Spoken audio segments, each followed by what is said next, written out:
Sports for Real with Coach Hall. A couple of weeks ago, I posted a short video called Calamity of Errors on fourth down. I asked, could you spot the errors? Nobody picked that up, so let's talk about it now. Well, it all started on third down. And when I say third and short, I'm talking third and less than a foot. This particular team, they run four wide a lot of times. This night, they were running the ball pretty decent when they decided to run. But in this case, when they had third and less than a foot, he decided to come out in four wide and throw the ball deep. Incomplete. No problem, right? You figure you can get a first down on fourth down. So you got to play in the bag, right? Okay, fine.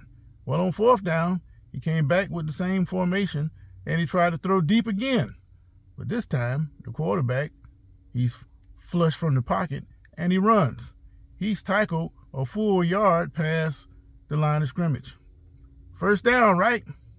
Well, the referees didn't think so, and they pointed that the defense had made it to stop. It's going the other way. Well, from where I'm sitting, I can clearly see that the guy had the first down, but the same guy who didn't run the football on third or fourth down when he had less than a foot, he decided not to even ask for a measurement. So that's three mistakes he made clearly in the span of two plays. And that is what I think is the epitome of high school football today. You have all these coaches, first of all, they're like Ike and Mike, all alike. They're all doing the same thing. You know, you may not have the personnel, but you're going to trot your players out there to try to run the spread offense. Not going to work. But because Jim down the street is doing it, you feel like you got to do it too. Well, that's not the way things work. You have to do what your personnel dictates that says what they can do. But these guys don't seem to get it. Also, they got these players, some of them are pretty good, like this team I'm telling you about. They got a strong arm quarterback who can wind it up and throw. He's got pretty good accuracy. He gets the ball down there. He misses some throws. He's in high school. You know, you got to expect that. He's not a professional. But at the same time, you don't want to overdo it. And in this particular case right here, third and fourth, with less than an inch or less than a foot, you should be able to run the football and get the first down. But it didn't even occur to this guy to do so. Another problem that you have in high school football is the officials. Now, I told you a couple weeks ago about the situation they had down in Broward County, the official association down there. They pretty much took the game from Cocoa High, who had stopped St. Thomas Aquinas, who had no timeouts, with about 2 minutes left in the game. Well, there's a 40-second clock now. Well, you run the ball and down it, you're going to run the clock out.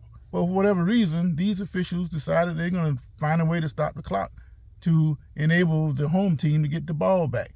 Now, mind you, Cocoa and Fort Lauderdale is about 200 miles apart. So, of course, the home team is clearly Fort Lauderdale. So, Cocoa, you're on the road.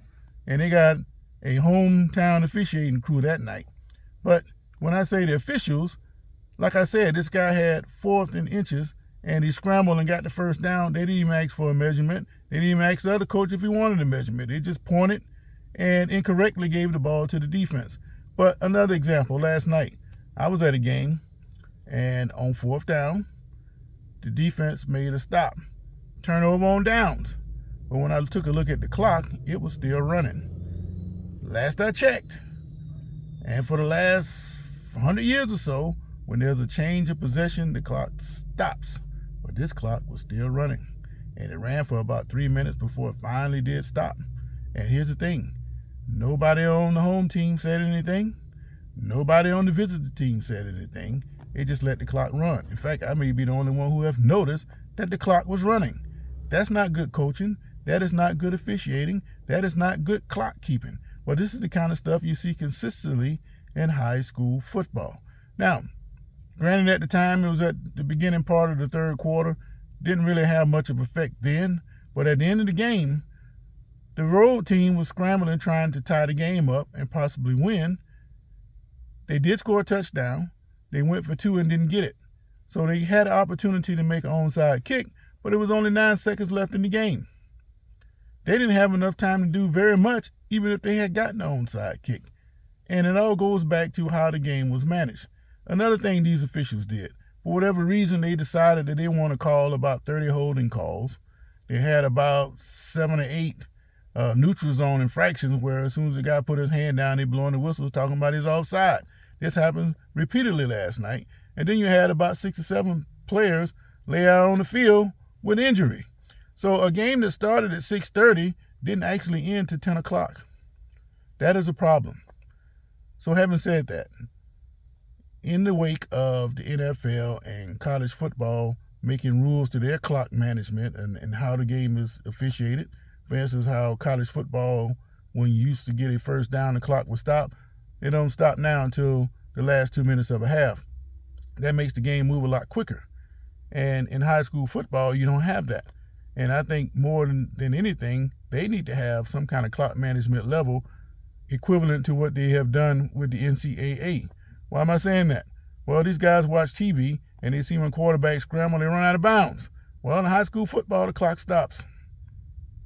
Then they're throwing the ball 40 times a game on each side.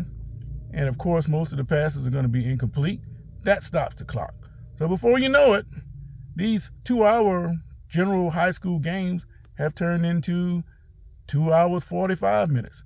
Matter of fact, of all the games I've been to, not a one has ended in less than 2.5 hours. So I think after 3.5 hours last night of seeing what I saw and the way the officials are calling these games, I think something needs to be done in high school football to speed up the games. Because 3.5 hours for a game that's in the mid-20s, that doesn't equate. Now, I can understand if both teams are scoring 60, there's a reason that the clock should stop all the time. But when you're in the 20s, there's no reason why a game with that few scoring should last that long unless you had some guy that was hurt and it took him 45 minutes to get him off the field. Other than that, there's no reason why a high school football game should last that long. So that's something that the people making the rules for high school football should consider, because 3.5 hours for a game like that, it should never occur. So again, those are the things that I'm seeing in high school football right now. I like to see the coaches be more individualized in what they're doing, stop trying to be like everybody else. I need to see the officials get more professional and manage these games.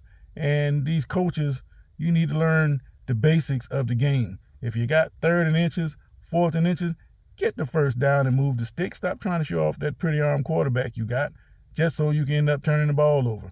That team I saw, they're a pretty decent team when they're on, but I don't care how on you are, run the football, get the first down, and move the sticks. That's my take on that. Sports for real.